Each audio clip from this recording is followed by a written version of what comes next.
Imam al-Ghazali says that ujab, the difference between ujab and kibr is that kibr needs two people. Kibr is arrogance, right? And it needs two people. You need the mutakabbir, the arrogant one, wal mutakabbir alayh, and the one who is having arrogance shown to him. So with kibr, you know, if Zayd comes and tells Amr, you know, you little insignificant fool, why didn't you do what I told you? He's mutakabbir and Amr is mutakabbir alayh. He's being shown arrogance. Whereas the mu'jab is similar to kibr, only he doesn't need a second person. Right? He's just impressed with himself. He thinks that he's better than other people. If he has a mirror, then he's happy. Because he's just looking and he's really impressed at how wonderful he is, how magnificent he is. Now, or she. وَالْعُجْبُ الْإِسْتِعْظَامُ لِلنَّعِيمِ مَعْ نِسْيَانِ كَوْنِهِ مِنَ اللَّهِ وَقَعٍ. He says the definition of ujab is isti'azam al-na'im, that you exalt or magnify the ni'mah, the blessing, ma'nisyan and mun'im, but you forget who gave you the blessing. So what, you know, and this is the thing where people, in this culture, if somebody says, you know, oh, you're so beautiful, and they say thank you, like as if, you know, they did something about it. Right? And it's a very odd thing, you know, if you think about that. It's a very odd thing. Now they might have paid a lot of money or something for reconstructive facial surgery, but they should still thank the plastic surgeon, not the person himself. So the point is that if Allah made somebody beautiful, then they should be grateful to Allah. They should see the mun'im is Allah. It's not themselves. They didn't do anything. And even if they have talents, those talents, even raw God-given talents, still need to be developed, right? So, you know, nobody is born with a talent to do anything right. No, they have to work at it. A person that has beautiful calligraphy, you know, it looks easy to you. It's like I took a lesson with Sidi Muhammad Zakaria, who's a famous calligrapher, American calligrapher. And when I watched him doing the calligraphy, he made it look so easy. I thought, I can do that. And they say the sign of a master is he does it so easy that you think you can do it yourself. Imam al-Jurjani, he said that the master of rhetoric, is the one who, when he speaks so with such facility that the people listening think, I could do that, but they couldn't. And so the same is true with all these things. But when you see Muhammad Zakaria, Sidi Muhammad, doing his calligraphy, what you have to realize is there were years of patient perseverance, of doing over and over again wows and yas and bas, and then writing out things. And so he did that. And then you see the finished product, you say, Subhanallah. And that is a gift from Allah.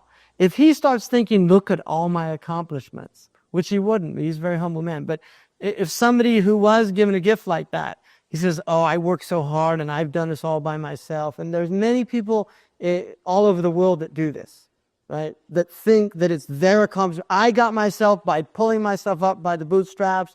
I'm the one that did all this. And that's mu'jab bi nafsihi. Because the mu'min sees, if Allah gave you tawfiq to be disciplined, that was from Allah. And you can see it within a family. One person has discipline and another person doesn't. Grew up in the same family, same environmental factors, right? One person has the ability to be disciplined. You know, they go on and they master in their studies and they graduate with the honors and anything that happens, it's Allah who did it. In Imam al-Bayhaqi says, "Inna Allah khaliqu kulli sana'in wa sana'atihi." Allahu khaliqu kulli sani'in wa sana'atihi. Allah makes every creator and his creation.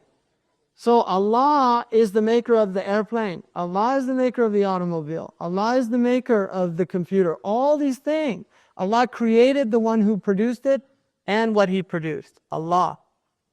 And once you realize that, then you lose your ujub. You can't be impressed with yourself. And then the other thing to remember is فوق كل ذي علم عليم. Over everyone who knows something, there's somebody that knows more. And this is what Musa alayhi salam was asked, is there anybody more knowledgeable than you? And he said, I don't think so. And Allah sent him al-Khabar, who wasn't a prophet. And He made him a student. And he even ended up not being the student that he should have been, right? And this was before his nubuwwah, but when he was with Al-Khadr, he kept asking questions. And the Prophet ﷺ said, had he not asked those questions, he would have learned so much more from Al-Khadr. So he didn't learn everything he could have learned. But he learned, he was taught. And the biggest lesson that he learned was to recognize there's always somebody that knows more than you. And never to do that. So it's very, very, alayhi salam. You have to be careful when you talk about prophets, and you have to be really careful with the words you choose and things. I don't want to say he wasn't a good student or anything like that. You just have to really be careful about those things. So I'm sure was a brilliant student, but he had a lesson to learn, and Allah taught him that lesson through Al-Khadr, alayhi salam. Now, vanity, the reason I translated that vanity, ujub, if you look at the word vanity in the dictionary, it's called excessive pride in one's appearance or accomplishments. It's very close to ujub in Arabic. Ajiba means to wonder or marvel at. Ujub is to marvel at one's own self or one's accomplishments. And then vanity comes from a Latin word vanus, which means empty. Right? And so it's the idea that the source of our vanity is empty and will vanish. Now, one of the things that the Roman used to do, they had these victory parades, like when Caesar would have victory, then they'd have this huge victory parade in Rome, and they'd hold a laurel leaf over the victor. A slave he'd ride through the city on a chariot, and everybody would be cheering him. And he would hold this laurel leaf, and then the slave would say to him, all is vanity. He'd remind this general, it's all vanity. And this is it's the ancient wisdom, it's the hikmah, to remind people that all these accomplishments, one day, who's ever going to remember it?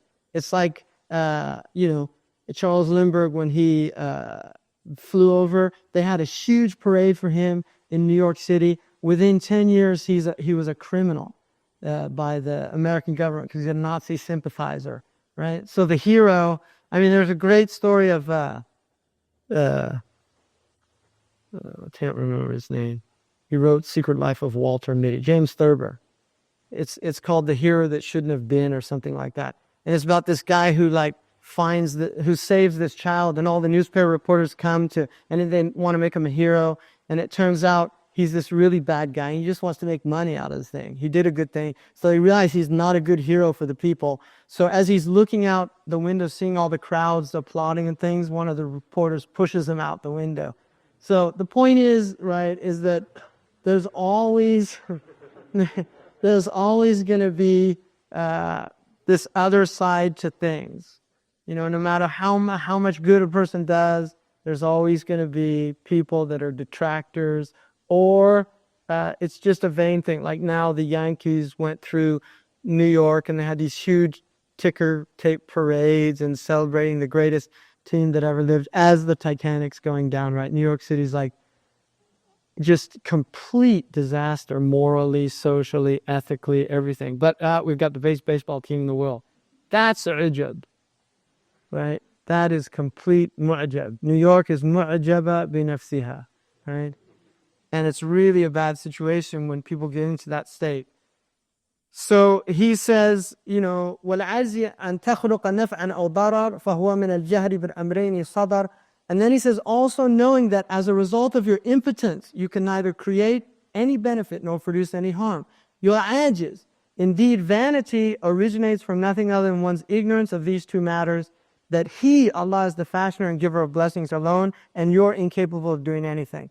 In not knowing that's how you get to ujub. So it's a disease that you have to be on guard of if you do anything well, or even if you don't do anything well.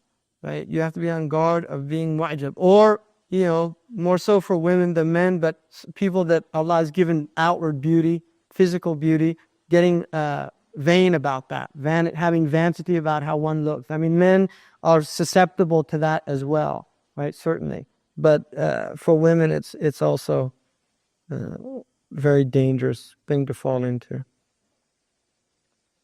And then the next one is al-ghish, which is fraud. إخفاء ضرر ديني أو دنيوي ولو عن الذمي أو المعاهد وبعض شرح بأنه تزيين غير المصلحة. So he says fraud is to conceal some fault or harm, either religious or worldly, even from a protected minority or someone who has a treaty with the Muslims. Others have interpreted it to be the adornment of something that lacks benefit or making an evil appear to be good. So, ghish, there's a hadith in which the Prophet ﷺ said, Man ghashana falaysa minna. Whoever tricks us is not from us. So ghish, a Muslim is not somebody who has this fraud. And it's a very common thing. And what he's saying is you can be fraudulent in a worldly or an otherworldly matter. So in the Sharia, it is haram to sell something without pointing out the ayub. If there's something wrong with the thing you're selling, you can't hide that. If you don't know it, you really don't, like you sell a car and you don't know that the engine is actually in really bad shape. You don't know. But if you know it, you have to tell them, right? And that is ghish if you don't. And it's a disease in the heart that enables you to do that. That's a disease in the heart. That's where it emanates from. And also, and then I put in there just in the note that this is certainly prominent in modern advertising, which to me is indicative of the fact that only a diseased heart could do that type of work. And it's also something that the sophists in Greece, safsapa, was something, what the sophists did, they worshipped rhetoric. And they didn't believe, they were really the first historical relativists, right? Relativism is that you don't believe in right and wrong. You believe might makes right, whoever has the most persuasive argument. There's no truth. And this is a modern disease as well. But the sophists were people who mastered rhetoric. And they believed actually the most important thing was to be convincing. And it didn't matter if you were telling the truth or lying. The important thing is you got what you wanted. And the way to get that was through rhetoric, to master the arts of rhetoric, which they called the art of persuasion. Right? The art of persuasion. And according to the Muslims, rhetoric is the art of embellishing truth. Right? Presenting the truth in the best way, not falsehood. Very different worldview. So the sophists were people who made the worst appear to be the better cause, right?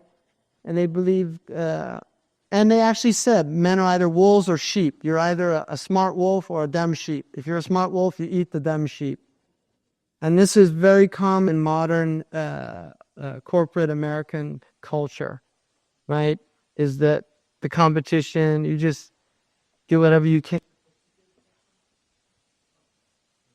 Well, yeah, it actually comes from wisdom, a word, Sophia. I don't know if the actual Greek root is, I'm pretty sure it is.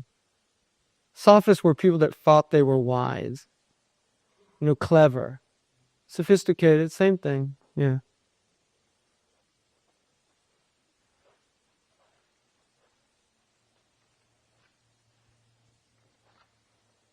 And then he's going to go into really a key disease, and I think he spends almost as much time on this one as he does on Riya, and that's ghadab. So I'm going to do that next week, inshallah. Is there any question anybody has? Prophet Yusuf al-Salam met Abu Bakr before he got to Nubuwwah. He met him before he was sent to the Bani Israel. Yeah. Yeah, no, he was a prophet, yeah. How's a bad opinion of others different hating any? What's that? How is it opinion of other different with hating others? Yeah, it's different. I mean, a bad opinion of others is just thinking that they're bad people or without having proof. Hating them is something else. It's not having a one. I mean, hating is an actual feeling. It's an emotion, right? And we'll get into it. It becomes deadly when you actually act according to it. Tatayor. Oh, human and sha'am. Tasha'um and tayammum. Human and sha'am. You want them in Arabic, like it.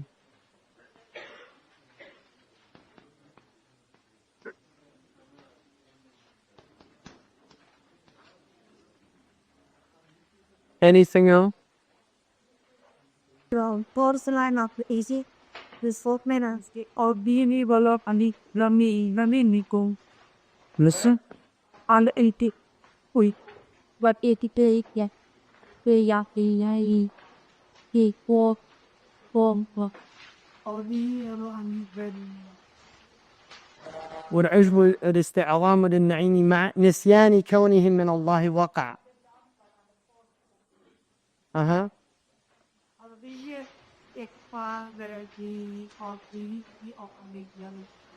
Oh, what he's saying is إخفاء ضرر. The thought is to hide some religious or worldly harm, even if it's against a dhimmi. In other words, you can't cheat a non-Muslim either. Yeah, just because they're non-Muslim, you have to be upright in your transactions with everybody. So ghish can be towards non-Muslims as well. There's Tupperware, the Mai Summers, a separate that is it in the past. It was because maybe you've forgotten something and they're repeating it and you say, you know, it is not. Yeah, it's generally, that's not a good thing to do. I mean, it's better, it's easier for people to get beyond that if they're not reminded all the time. Obviously, if they're repeating something over and over again, then that's a problem. But if it's something that happened in the past and you remind them of it, it's just not a fair thing to do to people. Because it doesn't leave that door of changing open to them. Any other? What? يسر is إن مع العسر يسرا.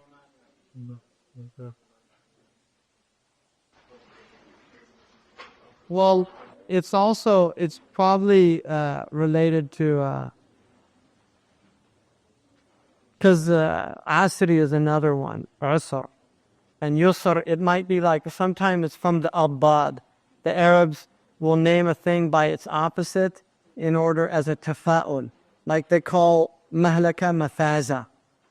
Like the desert, they call it mafaza. And what they mean by it is mahlaka, but it's like kind of a tafa'ul that it'll be a place where they don't get destroyed. So yusr, by calling the left yusr, it means like, for most people, it's hard to do things with your left. So if you call it yusr, it's like a tafa'ud that it won't be hard for you.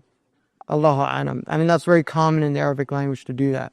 But I'm not sure if that's the reason. Uh-huh. I mean, last week it make for free, so in my mind, missing you see, is it? The word every playing with words for every. Yeah, Sayyidina Umar, there's a tradition of Sayyidina Umar, he said that عُسْرٌ وَاحِدٌ لَا يَغْلِبُ يُسْرَيْنِ. That one difficulty will not overcome two eases. And the reason for that is that in that ayah, Allah says, إِنَّ مَعَ الْعُسْرِ يُسْرًا. And he gives the usr is ma'rifah, it has a definite article, and the yusr is nakira, it's indefinite. And then in the second ayah, it says, Inna ma'al usri yusra. In the second ayah, that alif lam is called ahad. It's an alif lam that is a repeat of the first one. So it's the same usr. Whereas the yusr, because it's a nakira, it's a indefinite, it actually is a second yusr. So the idea is that even that with one usr comes two eases. Allahu A'lam. But like bad vibes, he has specific. Balbam. Yeah, that's like a 60s term. Yeah. There was a song, Bad Vibrations. People used to say that, like groovy. People, have they heard that word? I mean, that's scary, but that when I grew up, that was a word. Was that a word? Groovy. And that came from in the groove, right? On a record, right? Groovy, it's in the groove. And actually, Dr. Suleiman Yang told me that hipster. Now, people know, like, he's hip. I think they even still use that word, don't they? Hip, still around, right? Hip. A hip cat in Wolof language means somebody who really knows what's up. It's actually a West African term, hip cat. He told me that, Dr. Suleiman Yang. So a hipster, and this is what happened with a lot of these jazz musicians in New York and things. They were hanging out with Africans from Africa, and there was a lot of cultural exchange going on, and many of the original hepcats actually became Muslim, right? And some of the real big jazz musicians like Pharoah Sanders and John Coltrane, they became Muslim. And John Coltrane was a Muslim, because I heard that from his wife. I met John Coltrane's wife, Alice, and I asked her, is it true that John Coltrane was a Muslim? She said, yes, he was. His name was Jamaluddin, and he was very proud of his Islam, And he is considered the greatest jazz saxophonist that ever lived. I think there's some validity, to that idea that people do have bad energy and people have good energy. If you want to use those terms, I don't know how well they work. I mean, we would say ruh tayyiba wa ruh khabitha. He has a good soul or a bad soul. Rajulu su'in, a bad person. Wa rajulu salihun, a good person. And insijam, like munsajam, means somebody who's in the groove. Literally in Arabic, insijam means to be in the flow, right? Munsajam, somebody whose heart is munsajam, it's in harmony. Right? And you can see it in music also. Cacophonic sounds are not harmonious. And there's a vibration, a sound vibration that hurts the ear. And then something that's melodious has a good impact on the ear. So I think it comes from that. People do get a feeling from certain people. And certainly if all of us had this experience, if you're around people that are depressed, it's very easy to start feeling depressed. In other words, it's like entering into some kind of, how the moon, like last night, the moon had this real aura around it, right? And it's like that, people have aura. I don't want to get starting to sound too new agey, but, people do have, these fields that you get into that are either uplifting or they actually bring you down, or some are just kind of neutral,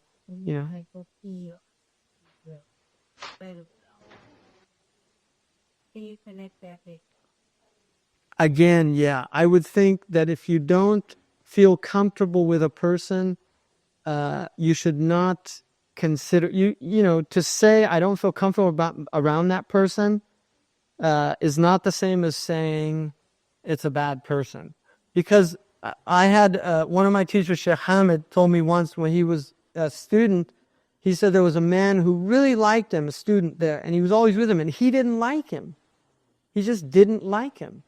And he went to Murabbir Haj and he told him, he said, I feel bad because I don't really like being around this person likes being around me. And Murabbir Haj said to him, Arwah junudun mujannada. The souls are regimented ranks, and ما تعرف منها التلف وما تناكر اختلف.